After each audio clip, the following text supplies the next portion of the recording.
नमस्कार, मैं रघुनाथ प्रसाद आज चर्चा कर रहा हूँ। बिहार लोक सेवा आयोग की 69वीं जो एकीकृत परीक्षा हुई है प्रिलिमिनरी, उसके रिजल्ट की 23/11 को इसका रिजल्ट जारी हुआ है। कुल पद जो हैं, सारणी 1 में 15 तरह के पद हैं और सारणी 2 में 4 तरह के, कुल 19 तरह के पदों के लिए कुल 475 रिक्तियाँ हैं और जिसके लिए मेंस परीक्षा के लिए क्वालिफाई किए हैं 5299 कैंडिडेट्स। ऑनलाइन एप्लीकेशन मांगा गया है। मैं सफल कैंडिडेट्स को बधाई देता हूं और उनसे अनुरोध करता हूं कि जो बीपीएससी का ऑथराइज्ड वेबसाइट है उस पर जाकर पूरी सूचना को तन्मयता से पढ़ें और सभी इम्पोर्टेंट पॉइंट्स को नोट कर लें।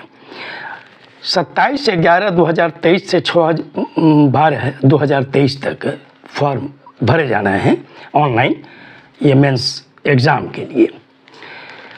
इसमें जो शैक्षणिक योग्यता है, आप चूँकि अपीयर हुए हैं पीटी में, वो ग्रेजुएशन है। कुछ पद ऐसे हैं जिसमें या तो कुछ पद के लिए ऐसा है कि मेंस में जो ऑप्शनल सब्जेक्ट होगा उसमें से 4 में से कोई एक सब्जेक्ट लेना है, और कुछ पद ऐसे हैं जिसमें भी अलग तरह के पद के लिए अनिवार्यता है कि ग्रेजुएशन में जो मान्यता प्राप्त यूनिवर्सिटी से ग्रेजुएट हैं उनमें ये सब्जेक्ट होना आवश्यक है। इसको भी खूब अच्छे तरह से आप देख लेंगे जो भी क्वालिफाई किए हैं।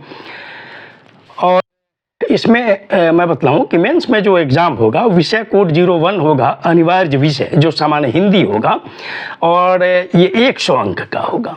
और इसमें सभी कैंडिडेट के लिए अनिवार्य रूप से 30 अंक मिनिमम लाना अनिवार्य है, इसलिए कि अगर इसमें नहीं क्वालिफाई कर पाएंगे, 30 अंक नहीं लाएंगे, सभी कैटेगरीज के लिए 30 अंक है, अगर ये नहीं लाएंगे तो आप जो सिलेक्शन क्राइटेरिया है उसे मेरिट लिस्ट से ही बाहर हो जाएंगे। और इसमें चाहे जितना भी आप नंबर लाइए, 30 अथवा उससे ऊपर, ये मेरिट लिस्ट में जोड़े नहीं जाएंगे। जोड़े कौन कौन जाएंगे? तो विषय कोड 02 है, सामान्य अध्ययन प्रथम प्रश्न पत्र, इसमें 300 अंक का होगा। सामान्य अध्ययन द्वितीय पत्र जिसका विषय कोड 03 है वो भी 300 अंक का होगा। और निबंध जो होगा वो विषय कोड 38 है, ये 300 अंक का होगा। चूँकि जो विषय कोड फिर है वो आगे 37 तक वो ऑप्शनल सब्जेक्ट का है, और कुछ ये 39 से 42 जो है वो सीडीपीओ पद के लिए है, और 43 से 46 जो ऑप्शनल सब्जेक्ट का कोड है वो वित्तीय प्रशासनिक पदाधिकारी पद के लिए है। और जो डीएसपी है तकनीकी और परिचालन, उसके लिए 47 से 52 पेपर ये सब्जेक्ट कोड है। और ऑप्शनल पेपर जो होगा, ऑप्शनल पेपर ये 100 अंक का होगा। अच्छा, जो भी क्वेश्चंस होंगे वो हिंदी और अंग्रेजी में होंगे। उसके अतिरिक्त देख लीजिए कि उत्तर आपको किस लिपि में देना है, इसका भी इंस्ट्रक्शन खूब अच्छे ढंग से आप पढ़ लेंगे। क्वेश्चन पेपर हिंदी अंग्रेजी दोनों में रहेंगे। जहाँ तक तो आपने ये समझ लिया कि मेरिट लिस्ट किस पर होगा, तो वो होगा जनरल स्टडीज़ का जो पहला पेपर होगा 300 का, दूसरा पेपर होगा 300 का, और निबंध का जो पेपर है 300 का, मतलब 900 पर आप इंटरव्यू के लिए, चूँकि जो पद हैं 475, इसके 2.5 गुना का सिलेक्शन एग्ज़ाम से होगा। जो ऑप्शनल पेपर है उसके विषय में मैं आपको ये जानकारी दे दूं कि ये ऑब्जेक्टिव टाइप का होगा और मल्टीपल चॉइस क्वेश्चन होगा, और इसमें जो डायरेक्शन है कि इसका अंक, ऑप्शनल सब्जेक्ट का अंक नहीं लिया जाएगा। यही बीपीएससी ने एक बहुत बड़ा चेंज लाया है। इसका फ़ायदा ये है कि पहले जो ये होता था कि कुछ सब्जेक्ट को काफ़ी फ़ायदा हो जाता था ऑप्शनल सब्जेक्ट वाले को, इस चीज़ को बिहार लोक सेवा आयोग ने बहुत ही अच्छा डिसीजन लेकर इसको समाप्त कर दिया। क्योंकि मेरिट अब जो निर्धारण है वो होगा जनरल स्टडीज़ के दोनों पेपर पे और एससी पे। यह वास्तविक माने किसी भी कैंडिडेट के लिए ये नहीं रहेगा कि इस ऑप्शनल सब्जेक्ट वाले को ये फ़ायदा हो गया तो इस ऑप्शनल सब्जेक्ट वाले को ये घाटा हुआ। ये बात बिहार लोक सेवा आयोग ने समाप्त कर दिया। मैं तो अनुरोध करूँगा कि यूनियन पब्लिक सर्विस कमीशन और सभी राज्यों में जो लोक सेवा आयोग हैं उनको भी इस चीज़ पर गंभीरतापूर्वक ध्यान देना चाहिए, क्योंकि ऐसे रिजल्ट्स आते हैं तो देखा जाता है कि कुछ सब्जेक्ट्स जो ऑप्शनल वाले होते हैं उनको किसी किसी साल कभी किसी सब्जेक्ट का, कभी किसी सब्जेक्ट का दूसरे साल, फिर तीसरे साल, ऐसे अंतर आता रहता है। ये समाप्त हो जाएगा यदि मेरिट लिस्ट सिर्फ जनरल स्टडीज़ के दोनों पेपर पे हो और एससी पर हो। खैर ये आगे की चीज़ है, लेकिन इसमें जो है मैं सभी कैंडिडेट से कहूँगा कि आप इसमें जो सूचना है उसमें आप शैक्षणिक योग्यता का देख लें, उसमें जो ऑप्शनल सब्जेक्ट लेने की बाध्यता है कुछ पदों के लिए उसको भी अच्छे ढंग से देख लें, जो 200 रुपये का जो परीक्षा शुल्क है कुछ कैटेगरीज़ के लिए और 750 जो सामान्य कैटेगरी के लिए या बिहार के बाहर वाले कैंडिडेट के लिए, वो भी अच्छे ढंग से तो देख लेंगे कि 200 और 750 की श्रेणी में कौन है। और सबसे इम्पॉर्टेंट जो आरक्षण से संबंधित जो भी सर्टिफिकेट हैं, चाहे एससी एसटी के लिए जो आवासीय प्रमाण पत्र है और जाति प्रमाण पत्र है, वो निश्चित तौर पर पिता के ही नाम से होना चाहिए। और जो अत्यंत पिछड़ा वर्ग और पिछड़ा वर्ग है उनका भी नॉन क्रिमिनल सर्टिफिकेट पिता के ही नाम से होना चाहिए। विवाहित महिला भी यदि हैं तो उनको भी पिता के नाम का ही सर्टिफिकेट मान्य होगा। इसको बहुत सावधानीपूर्वक बनाना चाहिए।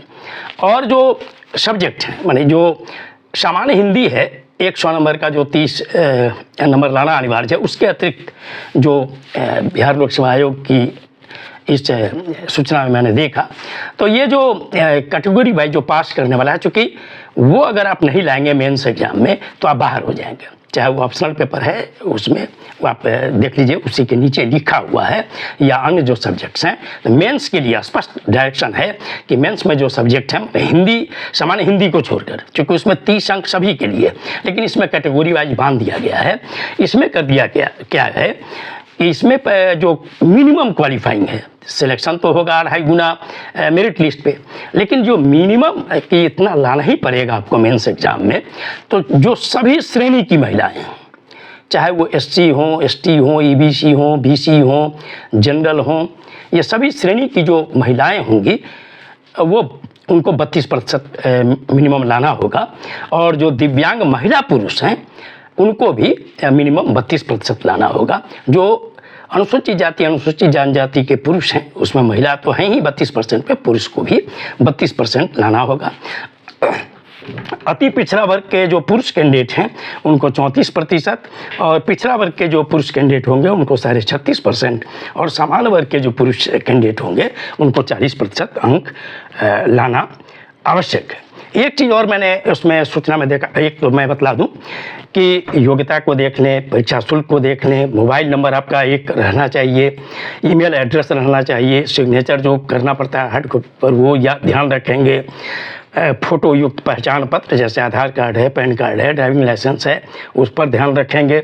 सभी शैक्षणिक प्रमाण पत्र और अंक पत्र आपके पास होने चाहिए, क्योंकि जो अपलोड करना है वो आपको करना पड़ेगा और सिलेक्शन के बाद इसका मिलान भी होता है।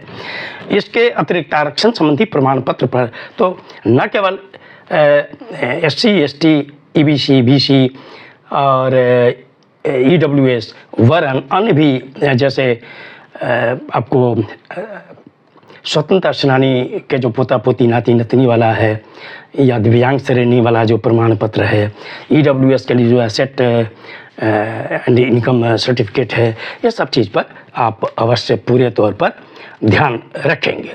और जो हार्ड कॉपी पर सिग्नेचर करना है, फिर डाउनलोड करना है हस्ताक्षर के बाद, हार्ड कॉपी अपने पास जरूर रखेंगे। ये अवश्य देखेंगे कि उस हार्ड कॉपी पर रजिस्ट्रेशन नंबर, बार कोड और सबमिटेड एप्लीकेशन नंबर लिखा हुआ है या नहीं। मेरिट लिस्ट आपका तैयार होगा। 300 number general studies paper 1, 300 number general studies paper 2, निबंध 300 नंबर, और बाद में जो इंटरव्यू के लिए 2.5 गुना आएंगे तो फाइनल मेरिट लिस्ट उसमें 120 नंबर का ऑन अंक जुड़ेगा इंटरव्यू का। इस प्रकार कुल मिलाकर जो 1020 नंबर पर फाइनल मेरिट लिस्ट होगा। आप सभी लोगों के लिए शुभकामनाएं और आप लोगों के से अनुरोध है कि अच्छे ढंग से सूचना पढ़ें, फॉर्म बहुत सावधानीपूर्वक भरें ताकि फॉर्म आपका रिजेक्ट नहीं हो। ये वीडियो आपको अच्छा लगा हो तो निश्चित तौर पर लाइक करें, शेयर करें।